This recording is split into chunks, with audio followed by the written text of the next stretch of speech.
बिस्मिल्लाहिर्रहमानिर्रहीम। अस्सलामुअलैकुम नाजरीन कराम, नई वीडियो में आपको खुश आमदीद कहते हैं। ईरानी तंसीबात को निशाना बनाने के लिए अमरीका और इसराइल की फौजी मशकें सामने आई हैं। फ़लस्तीन के सहराए अन नक़ब में होने वाली मशकों में 140 लड़ाका तैयारों ने हिस्सा लिया, जबकि उसमें 1 दर्जन बहरी जहाज और मिसाइल लॉन्चर्स भी हिस्सा लेंगे।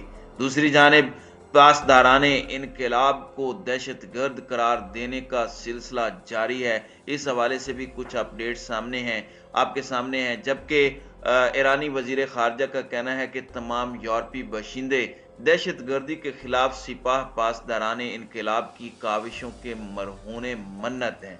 ईरान और अमरीका और इसराइल के दरमियान जारी इस खामोश जंग की सूरत हाल क्या है, इस पर हम आज की वीडियो में बात करेंगे।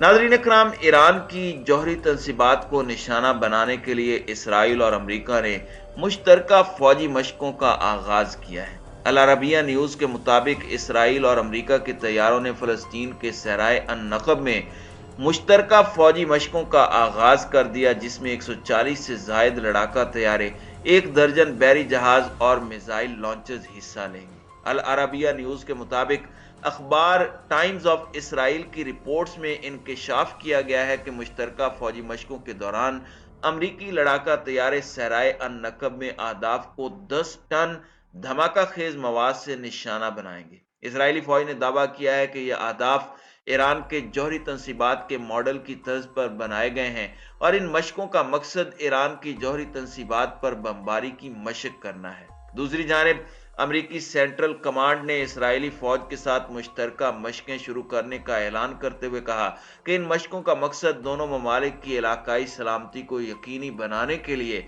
अपनी अपनी अफवाज की जंगी तैयारियों को बेहतर करना है।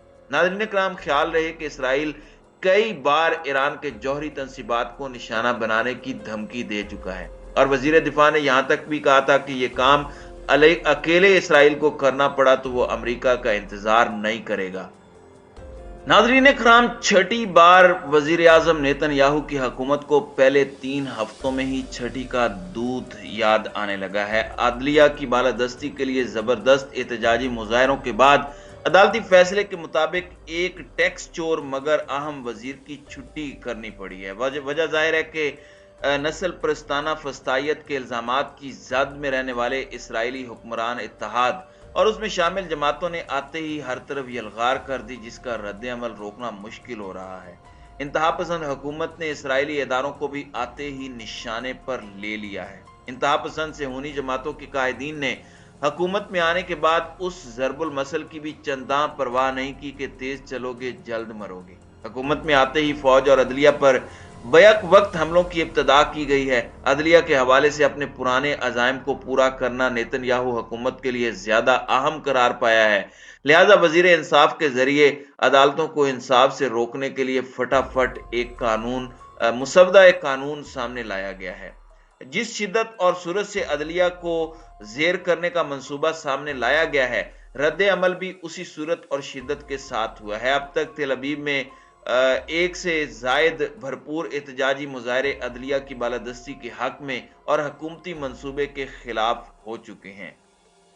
साबिक वजीर दिफा बेनी गैंटेज ने तो इस खतरे को भांपते हुए खुले लफ्जों में इसराइल को खाना जंगी की जद में करार दिया है। इसराइल में खाना जंगी की पेशगोई करने वाले साबिक वजीर दिफा अकेले नहीं है। साबिक वजीर आजम एहूद बाराक और साबिक चीफ जस्टिस भी यही सोच रखते हैं। साबिक इसराइली चीफ जस्टिस हारून बाराक ने तो इसराइल में पैदाशुदा सूरत हाल को तीसरे माबद के खात्मे के सफर का आगाज करार दिया। अलबत्ता इसराइली दानिशवर मुमकिना खाना जंगी के इस खतरे को बिरादराना जंग का नाम दे रहे हैं। फलस्तीनियों के खिलाफ इस इंतहा पसंद इसराइली हुकूमत के एजेंडे और इसके वजीरों के नस्ल परस्ताना पस मंजर को अमरीका और यूरोप ने काफी हद तक कबूल कर लिया है।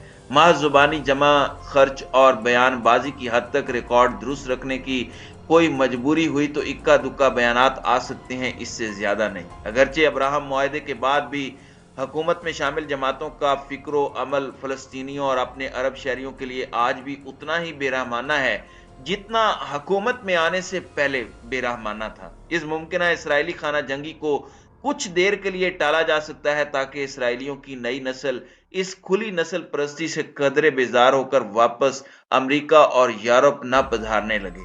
نئی نسل کو اس مسلسل جنگ کے ماحول سے بیزار اور فرار ہونے کو روکنے کے لیے ایک فوری حل یاہو کے پیش نظر یہ ہو سکتا ہے کہ ایران کے جوہری پروگرام کے ساتھ ساتھ ڈرون طیاروں کے معاملے کو ایران کے خلاف کسی چھوٹی موٹی جنگی مہم کا جواز بنا کر عوامی توجہ ادھر ادھر کی جائے۔ یہ نہیں تو کم از کم پروپیگنڈا کی مہم کو خطے میں مشترکہ خطرے کے بارے میں از سر نو ڈیزائن کرنے کا سوچا جا سکتا ہے۔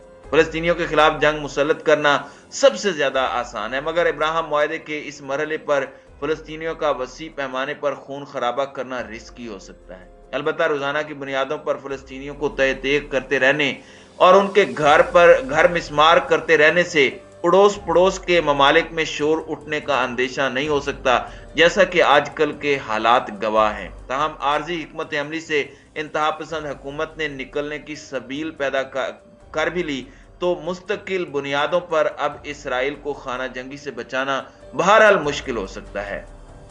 اسرائیل کی جانب سے ایران پر جنگ مسلط کرنے کا ایک مقصد ملک کے اندر ہونے والے حالات سے عوام کی توجہ ہٹانا ہے۔ یہی وجہ ہے کہ پاسداران انقلاب کو دہشت گرد تنظیم قرار دینے کے خلاف ایک مکمل مہم جوئی کا آغاز کیا گیا ہے، جس کے جواب میں ایران کے وزیر خارجہ حسین امیر عبداللہیان نے آج اپنے سویڈش ہم منصب کے ساتھ ٹیلی فونک گفتگو کی، جس میں باہمی امور کے ساتھ ساتھ بین الاقوامی مسائل پر بھی تبادلہ خیال کیا گیا۔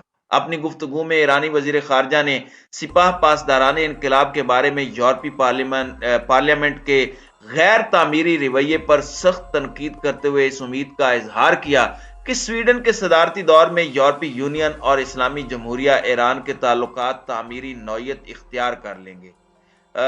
حسین امیر اللہیان نے سپاہ پاسداران انقلاب کے خلاف یورپی یونین کے تخریبی اقدامات کو اقوام متحدہ کے منشور کی کھلی خلاف ورزی قرار دیا اور تاکید کی کہ عراق اور شام سمیت پورے مغربی ایشیا میں داعشی دہشت گرد گروہ کے خلاف جدوجہد میں پاسداران انقلاب ایران کا مرکزی، انتہائی اہم اور تعمیری کردار رہا ہے، جبکہ داعش کے خاتمے سے ہی یورپی دارالحکومتوں کو اس دہشت گرد گروہ کے تباہ کن حملوں سے نجات ملی ہے۔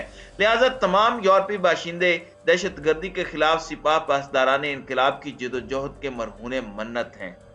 ایرانی وزیر خارجہ نے ایران اور سویڈن کے درمیان صلاح مشورے کے رواج کی اہمیت پر زور دیتے ہوئے کہا کہ ذاتی اور دہشت گردانہ مفادات کی تکمیل کے لیے سرگرم بعض افراد کو دونوں ممالک کے تاریخی تعلقات کو ہرگز سبوتاژ نہیں کرنے دینا چاہیے۔ سویڈش وزیر خارجہ نے بھی سویڈش صدارتی دور میں ایران اور یورپی یونین کے درمیان گفتگو کی توسیع کے لیے اپنی کوششوں پر زور دیا اور حالیہ یورپی قرارداد کی جانب اشارہ کرتے ہوئے کہا کہ یہ قرارداد لازم الاجرا نہیں ہے۔ اسی طرح سویڈش وزیر خارجہ نے دونوں ممالک کے درمیان قونصلیاتی صلاح مشورے کی اہمیت پر تاکید کرتے ہوئے یہ امید بھی ظاہر کی کہ دونوں ممالک کے درمیان صلاح مشورے کے اس میدان میں باہمی تعاون میں بھی توسیع آئے گی۔ ایرانی خبر رساں ایجنسی کے مطابق اس گفتگو میں یوکرین سمیت متعدد دوسرے مسائل پر بھی تبادلہ خیال کیا گیا۔